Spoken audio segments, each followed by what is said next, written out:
I didn't really get in trouble as an adult until I went away for a very long time. I was in the streets selling, and when I was 25, like I stayed out the way. Like one thing that I liked about the Northeast, other than like Kensington or Alany, was up Northeast, is if you ain't really causing no trouble, like even though we were, like, but if you ain't doing nothing absolutely insane, like you're not getting locked up Northeast. Like, and it was just like a free run. You can do whatever you want. And I partied all the time. I had a great life. And I was 25.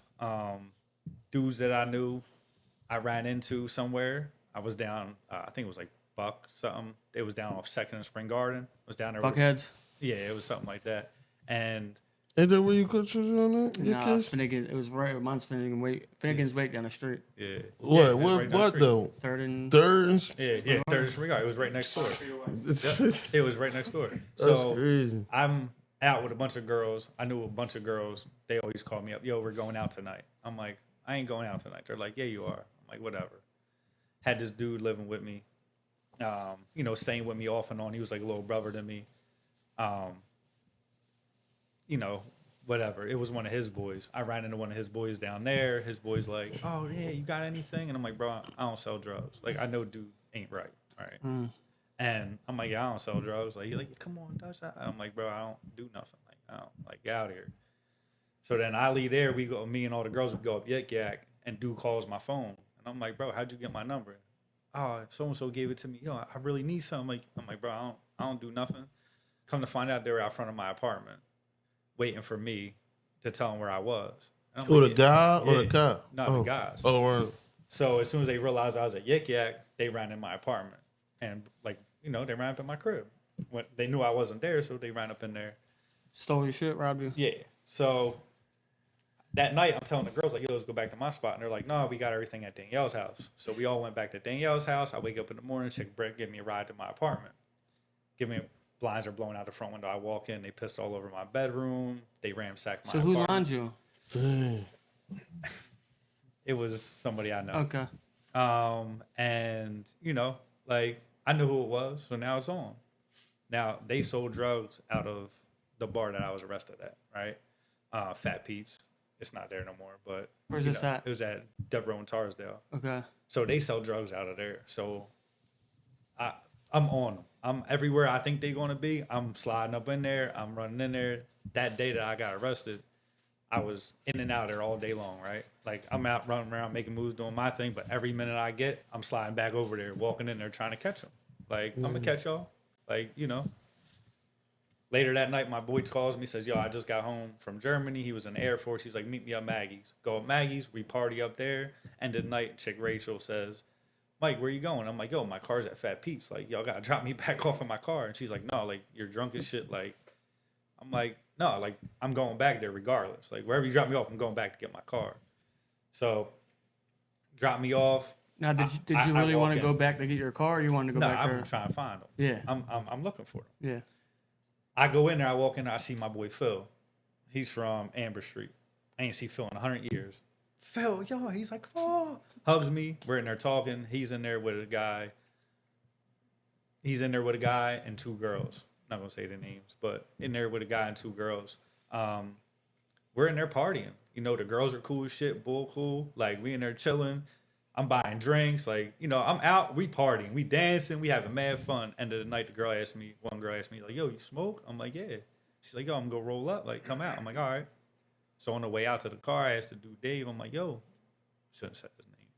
I'm like, I'll take it out. yeah. I'm like, yo, does she got a man? And he's like, no. I'm like, you sure? Like, I be out with my girl, with girls, and it'd be some of my boys' girls that are with my girl. I'm like, I don't want to. He's like, no, you good. I'm like, all right, cool. We walk over to the car. He gets in. He gets in the front seat. Shorty get on his lap. I walk over like, yo, come outside. Like, she's like, nah, I be working here. I'm like, all right. So open the door. She get out. I get in the front seat. She sit on my lap. I got a gun on me. We in there for like a couple minutes. Know what I mean? They spark up. I'm like, yo, this shit dig. I'm skinny. Like, you think I'm skinny now? I was 130 pounds when I got locked up. 6'1". This gun digging into my leg. And I'm like, yo, can you slide over a little bit? And she slid over and I took it out. And I took the clip out. When I took the clip out of the gun, It went top heavy, right? It's an SD, it's a subcompact, so Yeah. the bottom of the bottom of the clip, the magazine is part of the handle. So as soon as you take it out, I'm holding it with one finger. As soon as the clip came out, it went top heavy, and I grabbed it. When I grabbed it, it shot her. Shot the girl. Yeah, she fell out Wow. the car dead. I turned around, I looked down, she dead. She like this, it's gone. I panicked. I take off. My mom lived like a block away. Yeah. So I cut through the alleyway. I get to my mom's house. I walk in. Dudes right next door. They're like, "Yo, you good?" I'm like, "Yeah." I run right in my mom's crib. I'm like, "What the fuck?" I'm like, "Yo, what the fuck?" Like, "Yo, I can't believe this shit happened and shit." My mom's like, "What happened?" I'm like, "Nothing." Like, I ain't trying, I'm Yeah. like, nothing. So I ran downstairs. I'm just like trying to get my head around, like, what the fuck? Like, I've been through so much shit in my life. I've been shot. Like, I've been stabbed. Like, I've been through so much shit in my life. Like, this, you don't, like, I've carried a gun forever. Like, so for me, it's like, you become so relaxed, right? You should be, this will never happen. You never think an Yeah. accident's going to happen to you. Like, and not for nothing. Like, I grew up hunting and fishing. Like, I grew up with guns. Like, you don't ever, and I just couldn't wrap my head around what just happened. I walked back outside. And dude's like, "Yo, the cops are coming up the block." I look down the block and there's a shitload of cops running up the block. Towards you. Yeah. So somebody told them that it was. Yeah. So I walk back in my house. Like 2 seconds later, they knock on the door. They open the door. They come in. They're like, "Yo, were you over here?" I'm like, "Yeah." They're like, somebody was just pronounced. And I'm like, Did you know from the incident happened and she felt that she was dead? I assumed that. I Yeah. assumed that because like so the door wasn't shut all the way, and as soon as when the gun went off, I was in a Ford Mustang. I couldn't even hear, like this shit was so loud. Like I went in like shock. Like my ears were freaking ringing. Like I couldn't hear anything. And when I turned around, I seen her on the ground. I was like, they say that like the people that were in the car with us said that when I turned, that's when she fell out the car. So I don't really, like not for nothing. I was drinking all fucking day. Like I was partying all day. Like Yeah. from, the cops came up, they took me right down homicide. They took me on homicide. I told right on myself. Like this shit shouldn't have happened. I'm a man. Like I'm owning this. Like this is what happened. Is everything I just told you is exactly what I told the cops. Like I ain't got nothing to hide here. Like I should be in jail for this. Like that shit should never happen.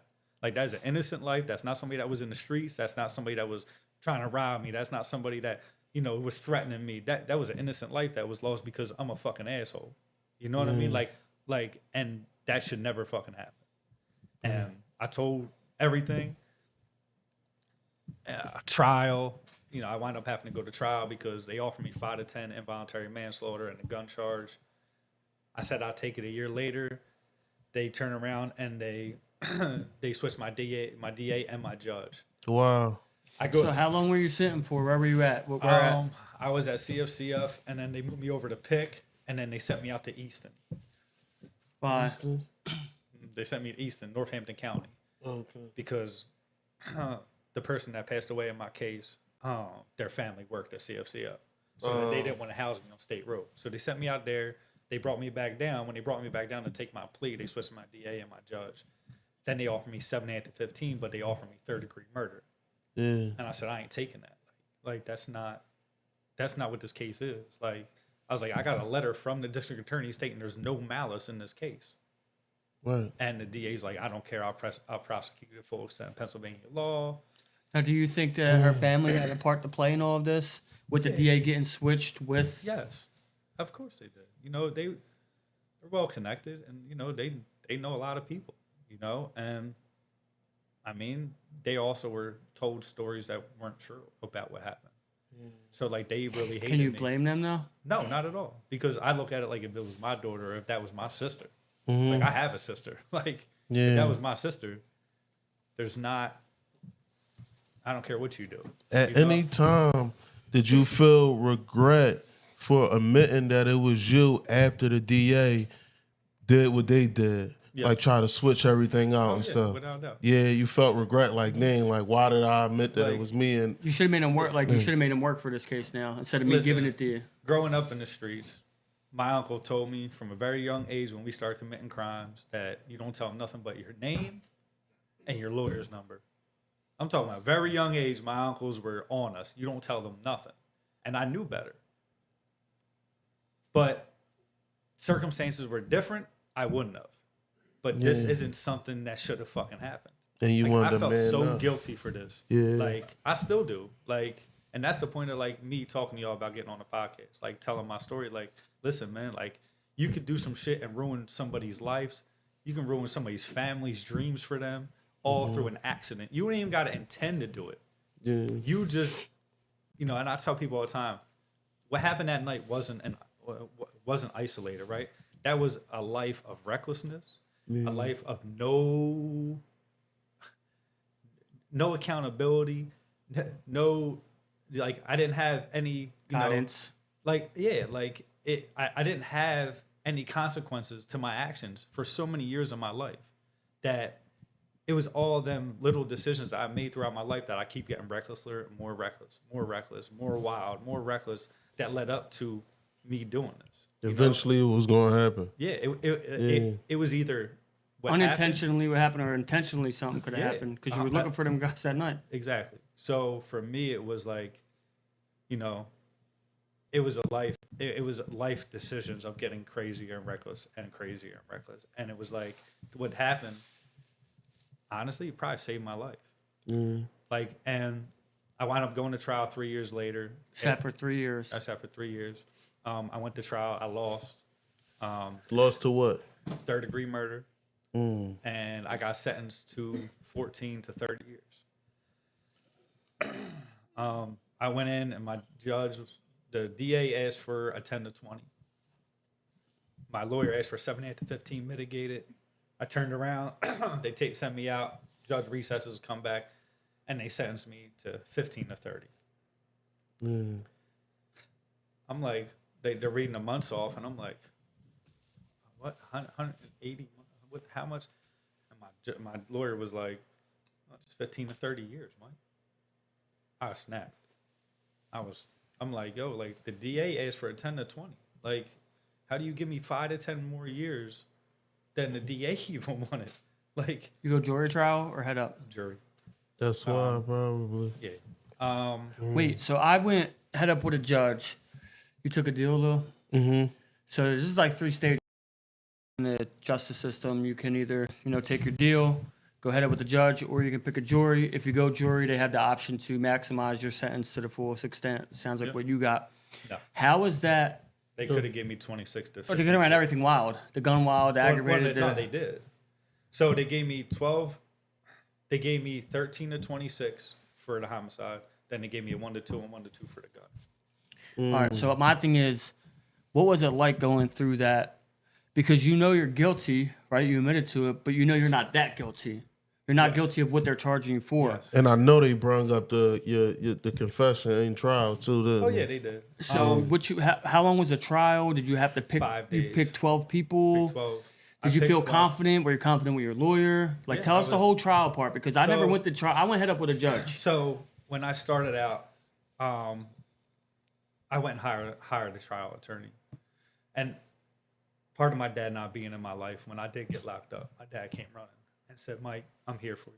Whatever you need, whatever I can do, I'm here for you."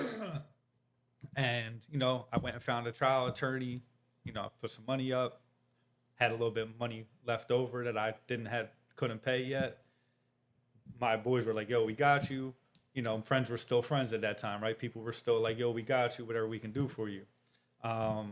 My dad went down, paid the rest of the lawyer off for me out of nowhere. Which I highly appreciate him for that.